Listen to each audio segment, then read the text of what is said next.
Then you went to film school in France? I went to film school in Romania, and then I got a scholarship in France from like their foreign affair ministry.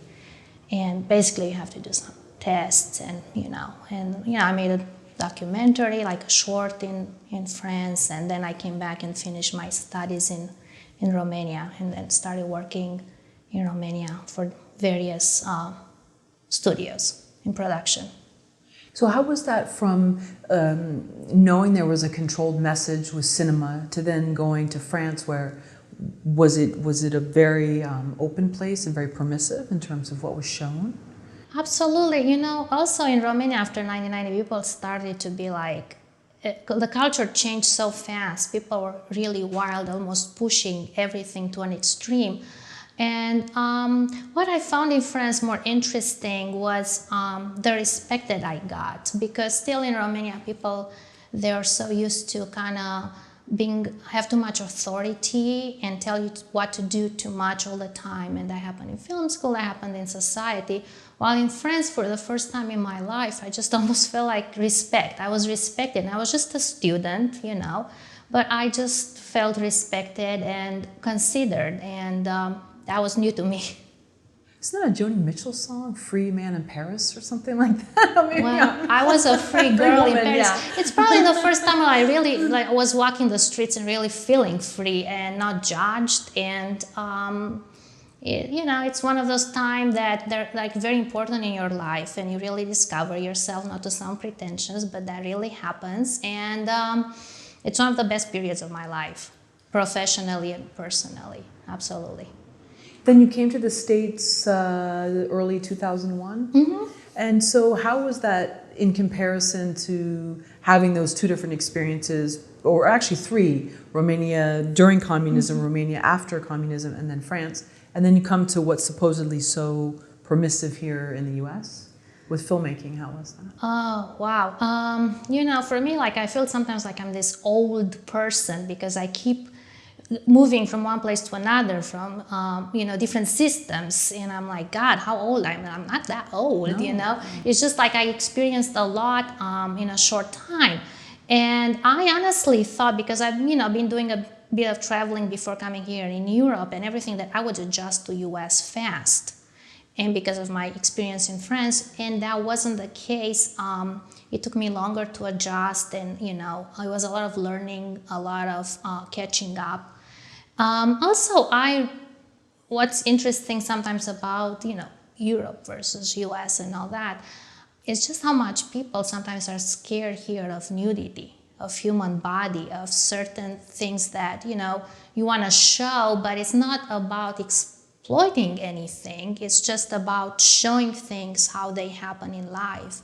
And people are fine with violence, yeah, but they are scared of showing humans, and love, and just your body, which for me, that was kind of normal, even especially in post-Romania, everybody was so free and going crazy, and going to the other extreme, having almost naked girls on TV guides, things that wouldn't be allowed now even there.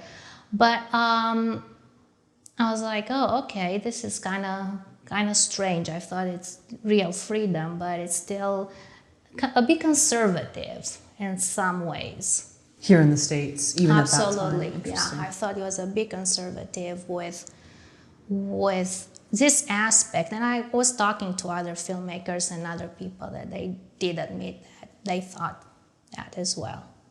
So did you consume a lot of the American blockbusters, finally, whether you were still, in Romania and you were able to see them? And what was your thought? Well, I did watch some blockbusters, but I'm a bit of a movie snob, So luckily, after 1990, we started to have all sorts of movies being distributed one way or another.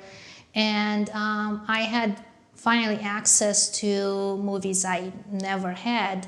access to before. But blockbusters, I always watch a bit here and there, but that's not really my cup of tea. I have to be honest with myself. So maybe sometimes in the summer, if I was bored, I would see that the Cinematheque was closed and the art house movies were closed for the summer or something.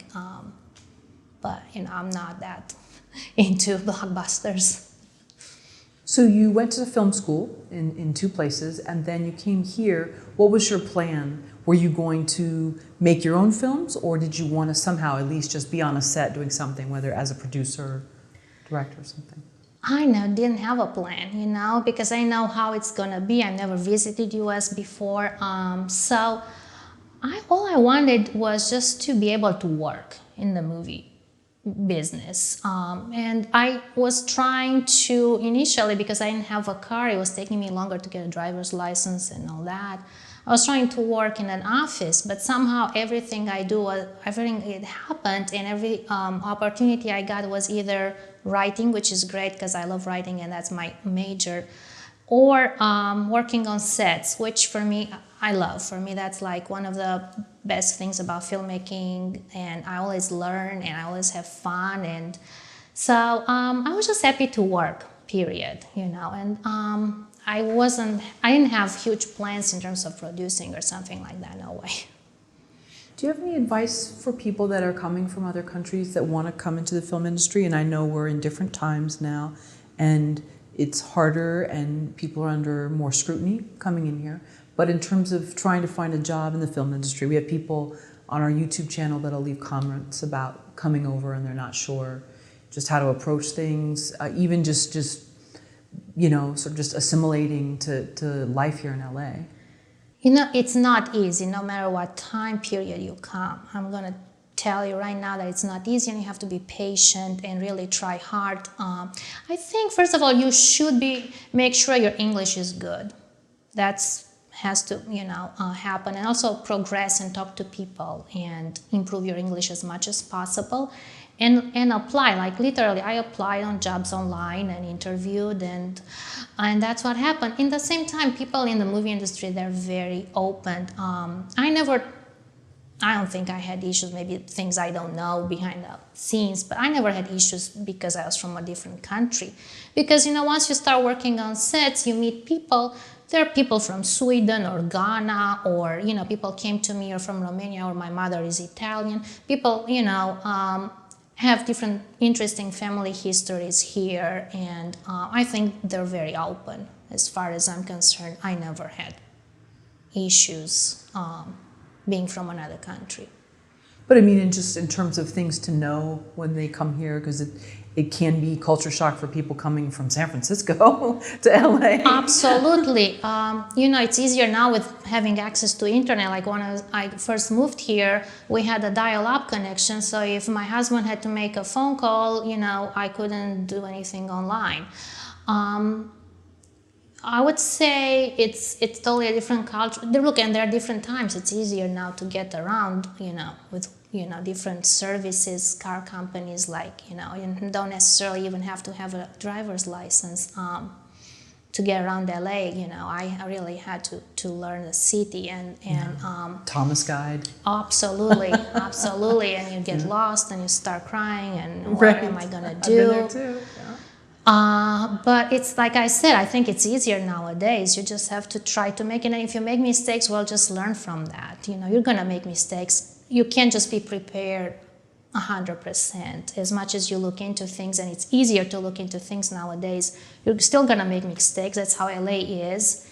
And just learn from that and just keep going. That's what I would say. Just try to apply for jobs and just be respectful and talk to people also. Don't just, when you're on sets, talk to people and learn from them and get friends. That's how you make connections, and that's how people are going to bring you to other projects. If you're good, if you're serious, if you put time, and if you're friendly, that's important.